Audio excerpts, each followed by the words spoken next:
The Sonic the Hedgehog games can be so fun and enjoyable, running around as fast as possible, escaping danger, platforming through tricky terrain. I just love blasting through these challenging stages as my favourite character. It's just too bad I don't get to do that and I have to play as Sonic all the goddamn time. Now I know what you're thinking. Wow, is this guy really complaining about playing as Sonic in a Sonic game?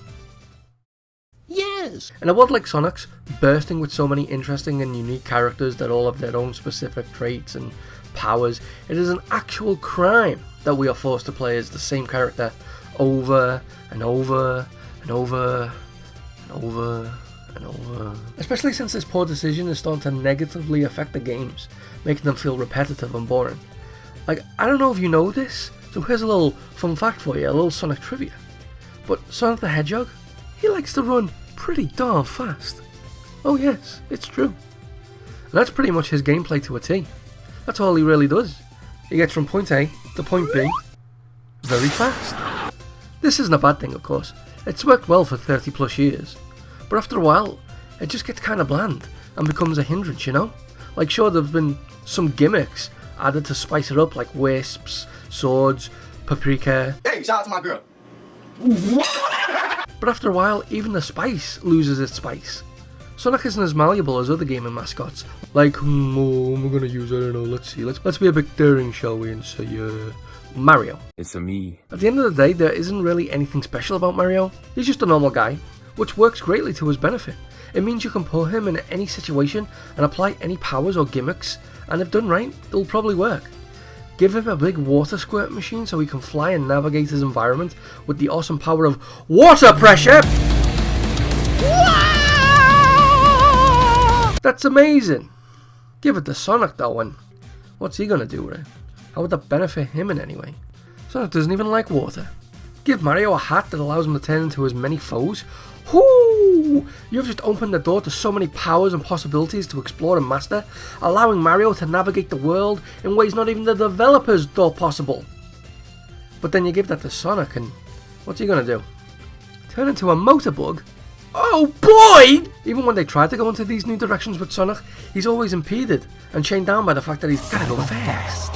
For example, look no further than Sonic Unleashed. Sonic Unleashed tried something new with Sonic and it didn't really pan out too well. But why is that?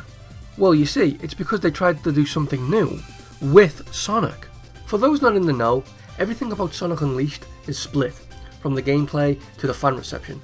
One part of the gameplay takes place during the day, where Sonic blasts off as fast as he can, boosting, dodging obstacles. It's very thrilling. Once you get going, you really get the sense of just how fast you're running, and trying to maintain that speed during everything coming your way feels immensely satisfying.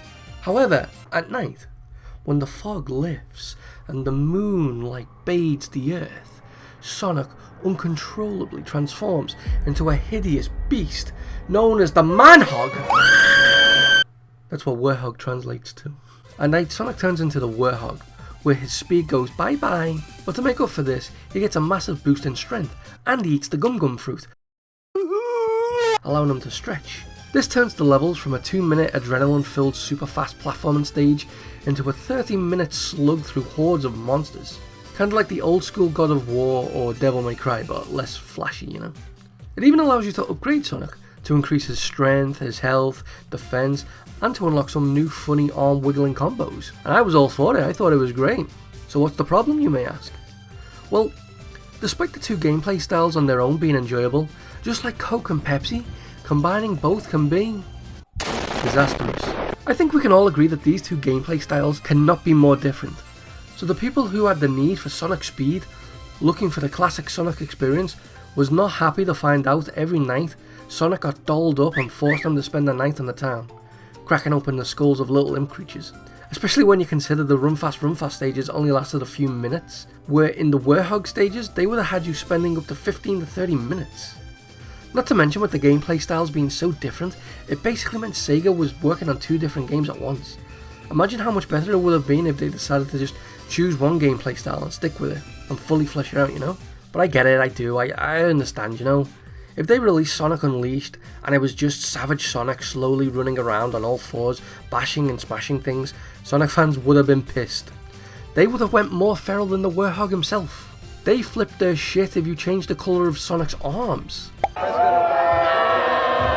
Can you imagine if they changed not only the colour of his arms, but his entire appearance and his gameplay, basically everything that makes Sonic Sonics? Oh my god, it would have been fucking pandemonium. So really, they needed to add in the running sections.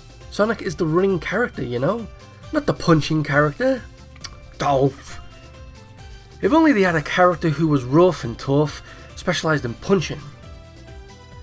See where I'm going with this? What if I had more JPEGs of him? You getting a hint? If Knuckles Unleashed was announced, I don't think too many people would be upset. Knuckles' big thing is punching, so the combat would fit him really well. And they wouldn't have to shoehorn in the boosting sections. They could just commit to fleshing out the combat, making it the best they possibly could, making it flashy and satisfying, making it on par with the likes of God of War, Devil May Cry, and even Bayonetta, making an extremely good Sonic game focused around combat.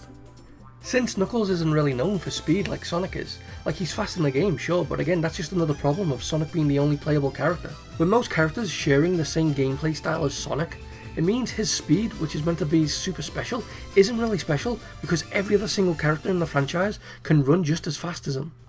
Anyway, what was we talking about? Knuckles Unleashed. What could the story be? Simple. Eggman tries to use Satan, or whatever that monster was from Sonic Unleashed, to rule the world, but this time instead of using the Chaos Emeralds, he uses the Master Emerald, resulting in it being shattered and Knuckles turning into the Were Echidna. Or maybe Wernux.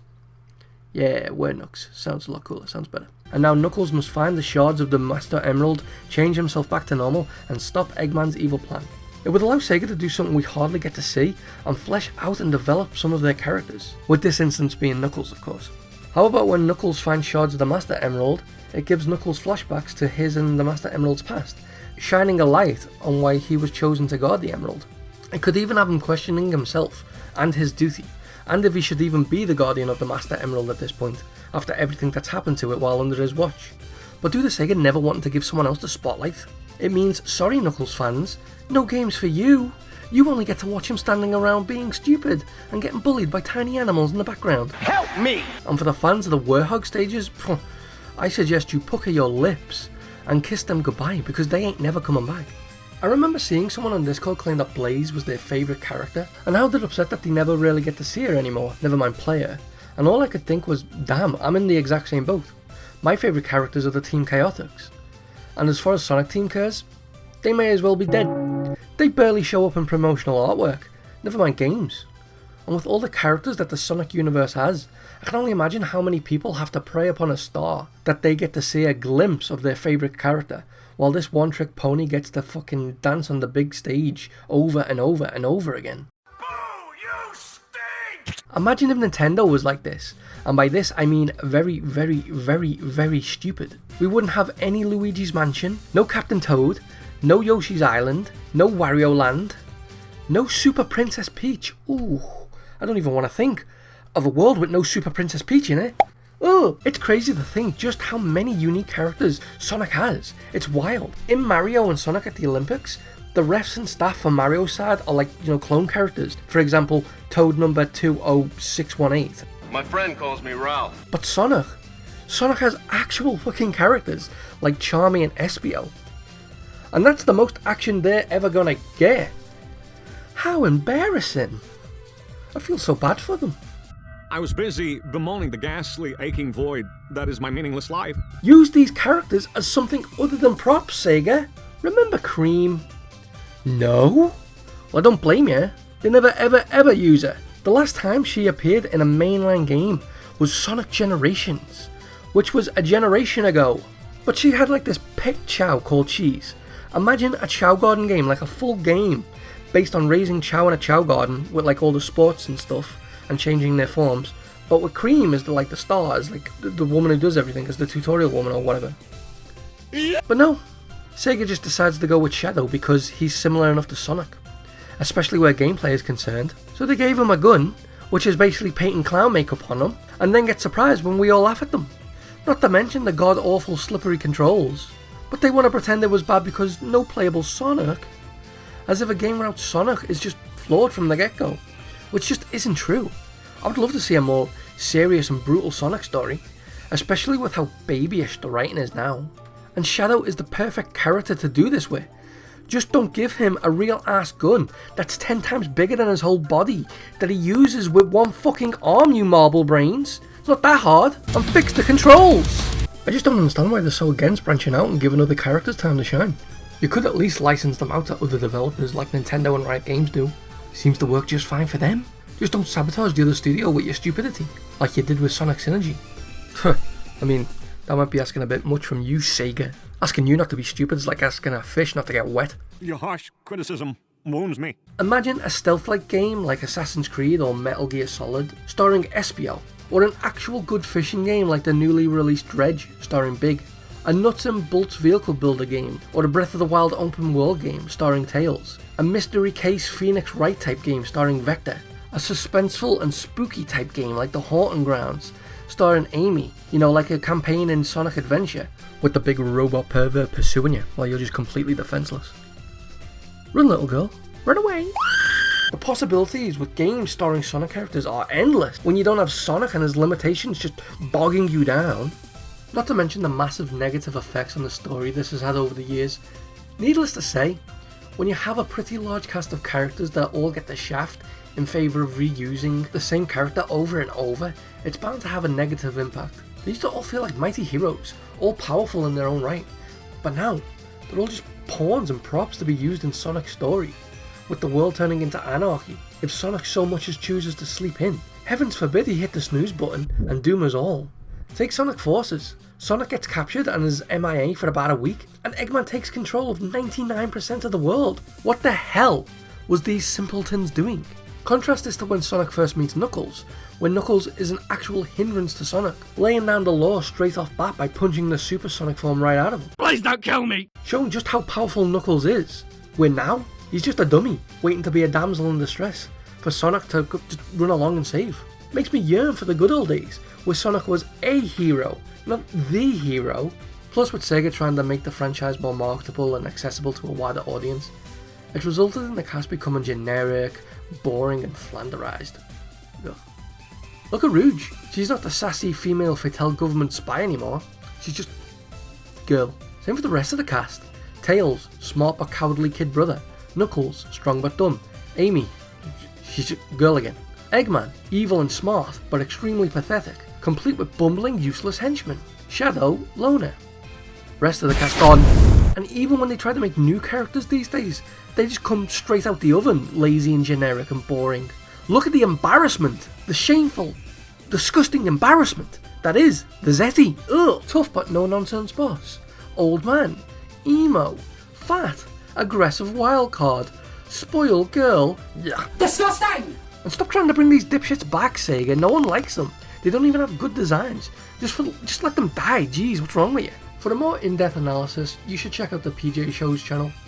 He makes absolutely amazing videos about how the Sonic characters have declined over the years. It's really good stuff. You should check him out. Look how Sega has massacred your boys. Sidelining these characters means we don't learn about them, or what they do. Makes the entire world feel lifeless and lonely. Like Team Chaotix. It's a detective agency, but who uses them? Is there more bad guys or threats other than Eggman?